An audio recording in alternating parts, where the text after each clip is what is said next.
السلام علیکم دوستو، امید کرتا ہوں آپ سب خیریت سے ہوں گے۔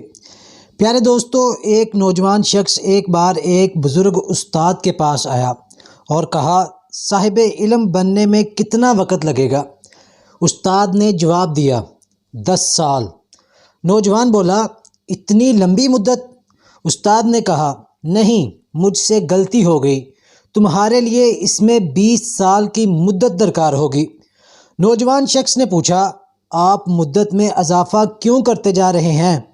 استاد نے جواب دیا، بات کو سمجھو، تمہارے معاملے میں غالباً اس کو 30 سال لگ جائیں گے۔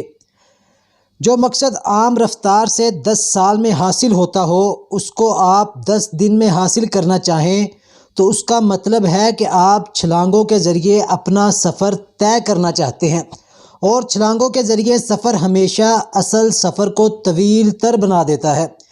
پیارے دوستو، چھلانگ لگانے والے کا انجام ہمیشہ یہ ہوتا ہے کہ وہ کسی چٹان سے ٹکرا جاتا ہے یا کسی کھڈے میں گر جاتا ہے۔ اس کا نتیجہ یہ ہوتا ہے کہ اس کو پیچھے لوٹ کر کسی ہسپتال میں داخل ہونا پڑتا ہے، جہاں وہ مدت تک علاج کے لیے پڑا رہے۔ اگر وہ عام رفتار سے چلتا تو وقت پر اپنی منزل پر پہنچ جاتا، مگر چھلانگ نے اس کو پیچھے ڈال کر اس کے سفر کو اور لمبا کر دیا۔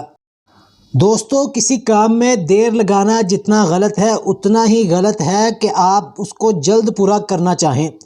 ہر کام کی تکمیل کا ایک وقت ہے، اور صحیح تکمیل وہی ہے جو اپنے وقت پر انجام پائے۔ دیر کرنا اگر سستی ہے تو جلدی کرنا بے صبری، اور خدا کی اس محکم دنیا میں دونوں بالآخر جہاں پہنچتے ہیں وہ بے انجامی کے سوا اور کچھ نہیں۔ اس لیے دوستو، اپنے کام کو وقت پر انجام ضرور دیں، لیکن جلدی نہ کریں۔